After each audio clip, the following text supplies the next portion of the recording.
20절로 28절까지인데요.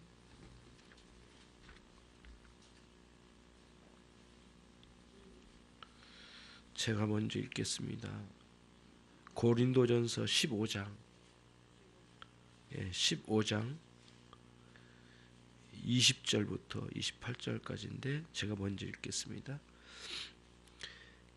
그러나 이제 그리스도께서 죽은 자 가운데서 다시 살아 잠자는 자들의 첫 열매가 되셨도다.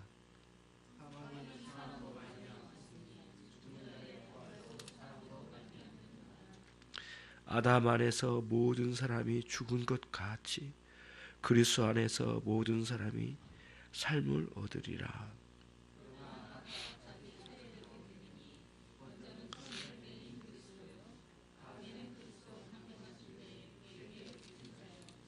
그 후에는 나중이니 제가 모든 정사와 모든 권세와 모든 능력을 멸하시고 나라를 아버지 하나님께 바칠 때라.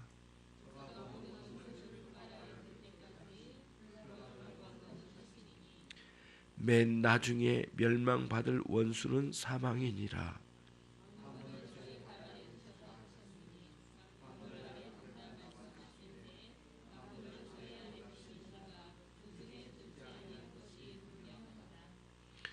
이 28절 같이 합니다. 만물을 저에게 복종하게 하신 때에는 아들 자신도 그때에 만물을 자기에게 복종케 하신 이에게 복종케 되리니 이는 하나님이 만유의 주로서 만유 안에 계시려 하심이라. 아멘. 우리가 어찌 이 본문을 다 이렇게 충분히 이해할 수 있겠습니까마는 기본적으로 이런 내용입니다. 예수님은 우리들의 첫 열매가 되셔서 첫 열매가 되셨기 때문에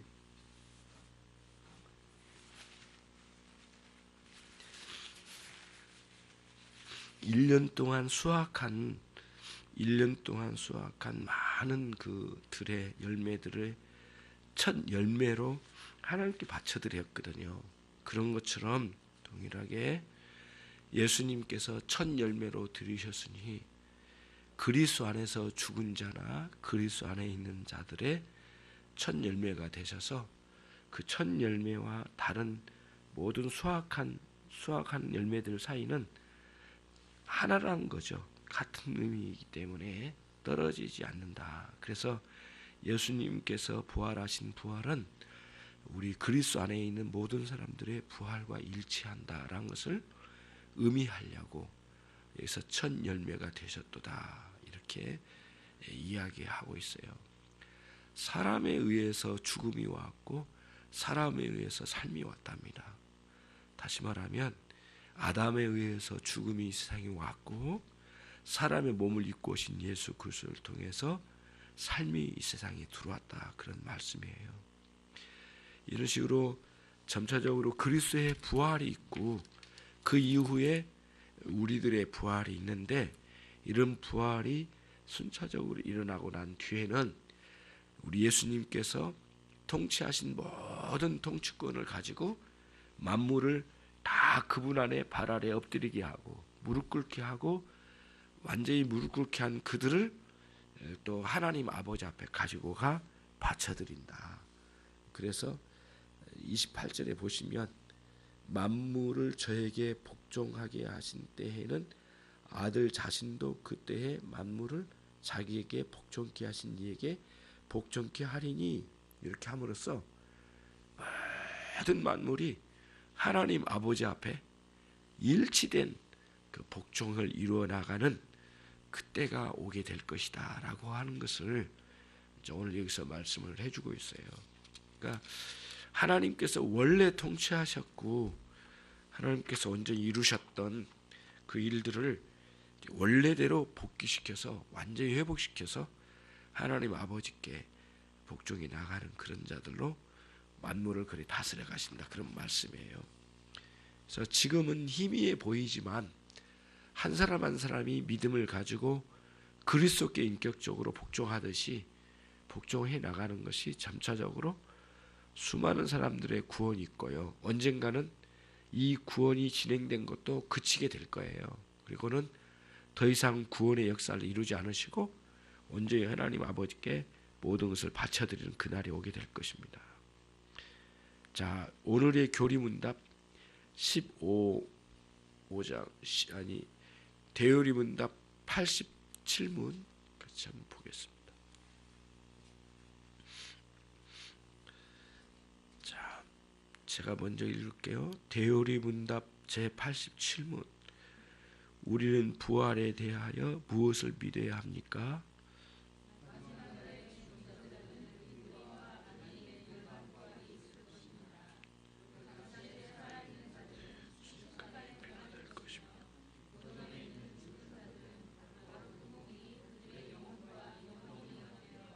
그리스도의 권능으로 다시 살아날 것입니다. 의인의 몸은 그리스도의 영에 의하여 또는 그의 머리 대신 그리스도의 부활의 현음으로 그의 영광스러운 몸과 같은 신령하고 썩지 않은 몸으로 다시 살아날 것입니다. 악인의 몸은 또한 진노하신 심판주 주님에 의하여 수치스러운 중에 다시 살아날 것입니다. 그러니까 악인의 부활도 있고 의인의 부활도 있는데 그런 부활의 역사가 있는데 우리의 육체의 몸과 우리 육신의 몸과 또 우리 영혼이 다시는 이별하지 않는 부활로 연합이 된다는 거죠. 지금은 우리가 너무 마음 아프게도 우리 영혼과 몸이 언젠가는 이별하게 될 날이 있다 이거예요. 너무 가슴 아프죠. 그 죽음이라고 하는 육신의 죽음이라고 하는 고통스러운 그런 과정들이 있어요. 그러나 다시는 그런 몸과 육체가 나뉘어지지 않는 영원한 연합으로 들어가는 부활의 세계로 들어간다는 거예요. 그러니까 지금의 우리가 예수님 믿고 있는 이 상태보다는 더 뛰어난 수준의 상태로 들어가게 될 것이에요. 항상 우리는 이 땅에 살면서 육체적인 죽음이 기다리고 있고 내 영혼과 육체가 끊임없이 이별을 하려고 하는 그런 속에 놓여져 있거든요. 그러나 그리스도 안에서 다시 부활하면 영원히 이별하지 않는 가운데 놓여지게 될 거예요. 그런 영광스러운 속에 우리가 들어간다는 것이에요. 그런 차원에서 부활의 영광에 우리가 참여하는 것이죠. 너무 감사하고 놀랍죠.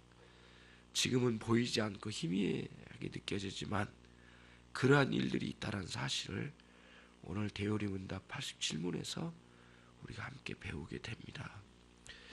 우리 여기에 기록되어 있는 것처럼 이 내용을 한번 읽어가면서 쭉 설명을 한번 요약 정리를 해보도록 하겠습니다. 그리고는 끝낼게요. 대요리문답 제87문 해설 1번입니다. 같이 한번 읽겠습니다. 마지막 날이란 그리스도께서 재림하실 때에 의미합니다. 이날은 하나님께 속한 비밀스러운 일에 속합니다. 성경은 이 시간을 그날과 그 시라고 지칭합니다. 성경은 그날 그 시를 명확하게 알려주지는 않지만 영광 중에 오실 그리스도와 함께 이 세상은 종국을 맞이할 것을 의미합니다. 그리고 그 후 부활과 심판이 이어질 것입니다. 거기까지요. 마지막 성경에서 마지막 날이라고 하는 것은 예수님 다시 오실 때를 명확하게 말하죠. 그러나 예수님 오시는 것은 분명해요. 그래서 그날과 그 시란 뜻은 무슨 말씀이냐면은 우리가 살아가는 이 시간 세계에 언젠가 오신다는 거예요. 이 시간 세계를 초월한 영원한 세계가 아니라 이 시간 세계 언젠가는 이 시간 세계에 일어날 일이라는 말씀이에요. 그러나 명확하게 그날이 언제인지 이렇게 딱 찍어서는 성경에서 말해주질 않아요. 그래서 긴장이 있습니다. 언젠가는 오실 거라는 긴장, 그게 하나 있고요. 그러나 오늘 오실 거라고 하는 생각 자체만 가지고 아무것도 일 못하는 그런 당황스러운 상황에 빠지지 않도록 기다리되 언제인지는 모르도록 우리에게 전해주셨어요.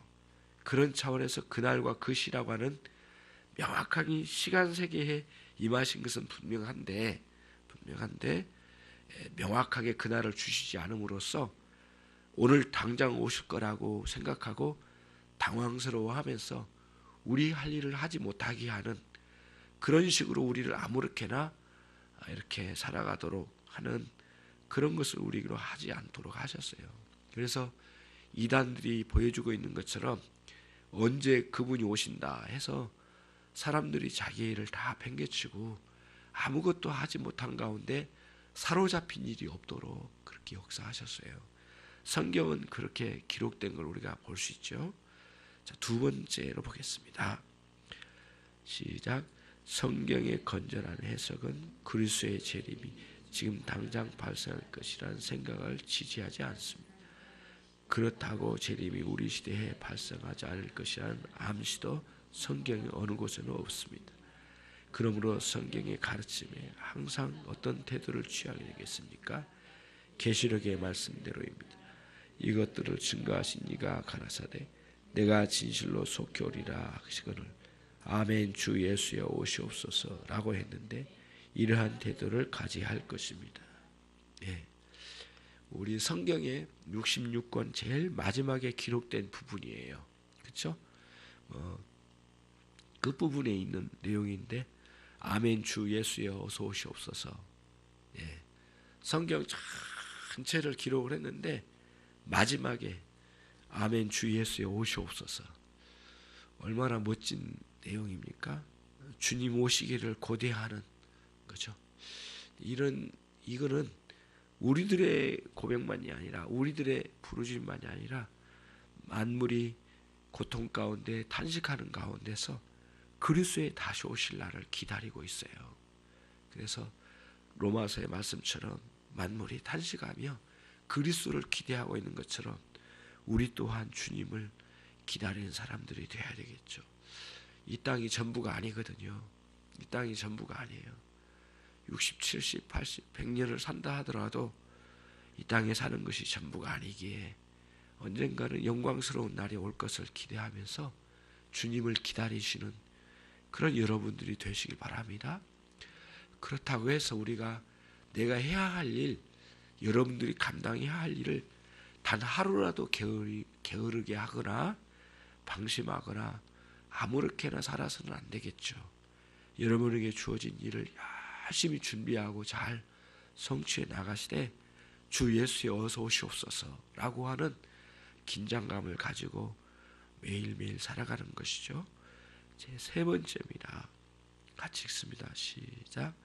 구속받은 자의 부활체가 현재의 몸과 동일한가 아니면 다른가?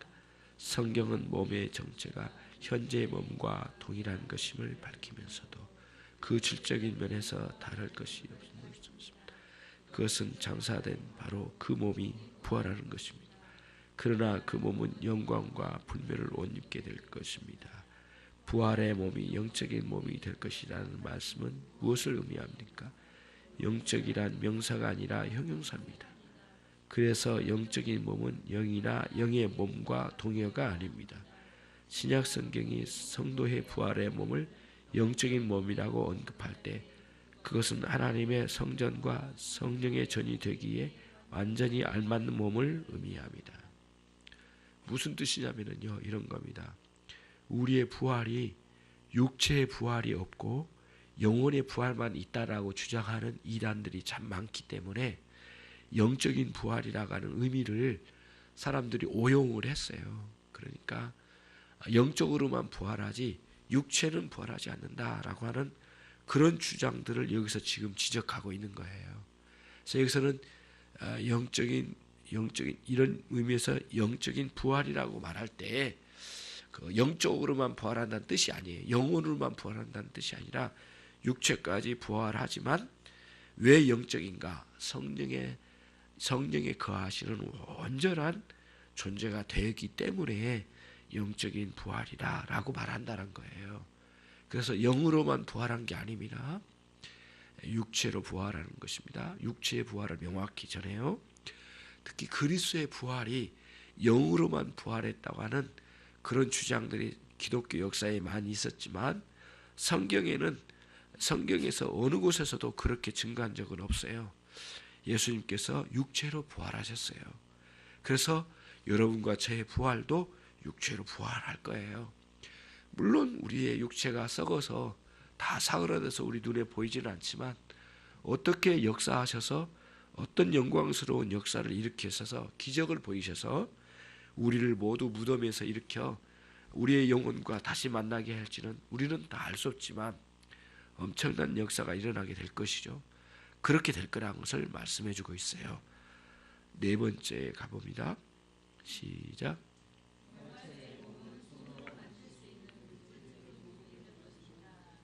누가복음 24장 39절에서 내 손과 발을 보고 나인 줄 알라. 또를 나를 만져보라. 영은 살과 뼈가 없을 때 너희 보는 바와 같이 나는 있느니라. 그렇죠? 예수님께서는 만져보라고 말씀하셨어요. 그래서 만져보고 만진 바가 됐다고 그랬어요. 굉장히 놀랍죠. 주님은 우리가 손으로 만질 수 있는 그런 부활체로 임하셨다라는 게 여기의 특징입니다. 자, 그 다음에 5번입니다. 시작. 왜 사람들은 부활의 교리를 비웃습니까?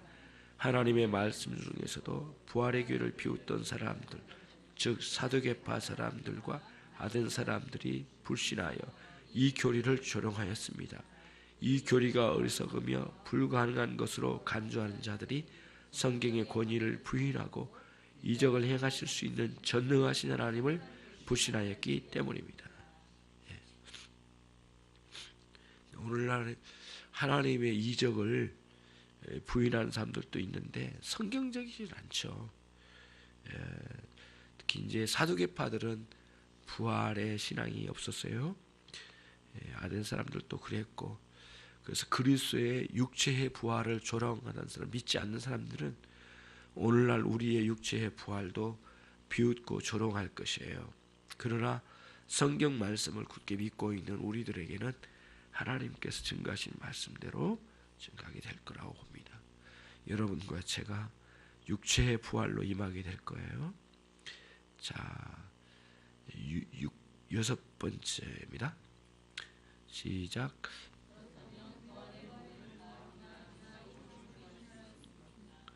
그럴 수 없습니다.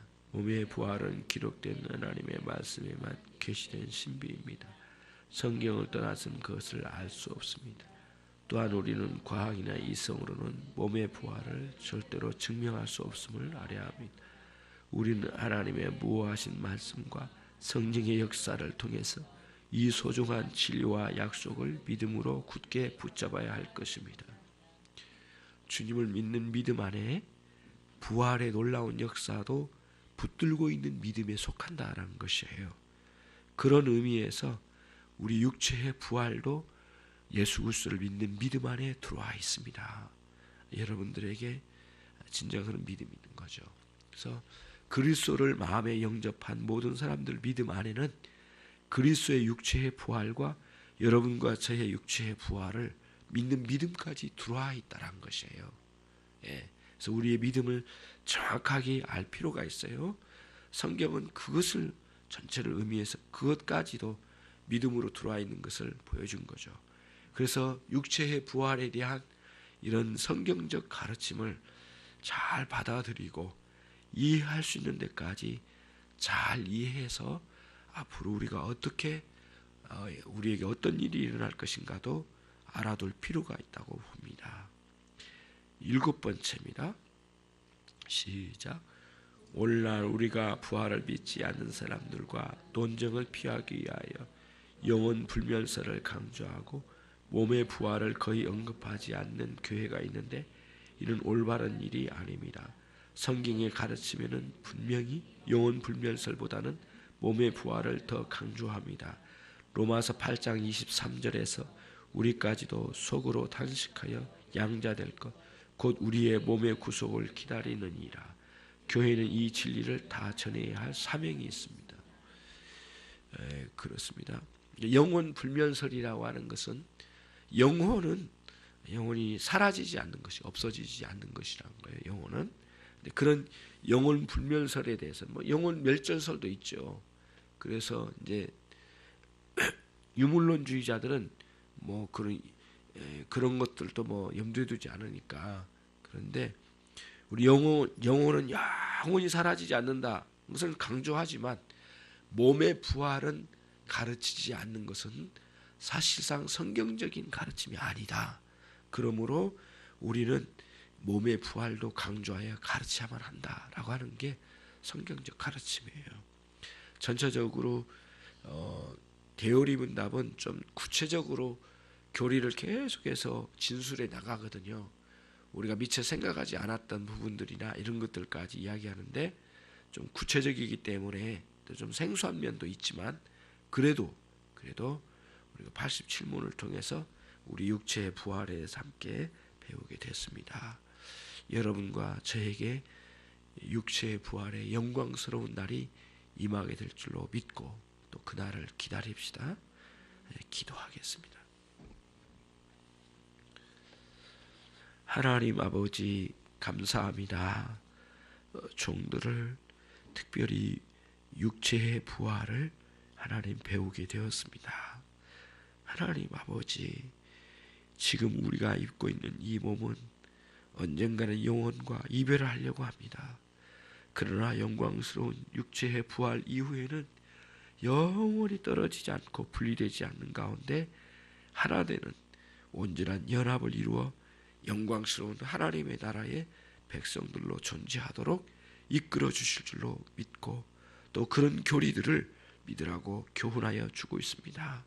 하나님, 저희들에게 그리스도를 영접하여 믿는 이 믿음 안에 이 육체의 부활을 믿는 믿음까지도 품어내는 그런 믿음 안에 있음을 감사합니다.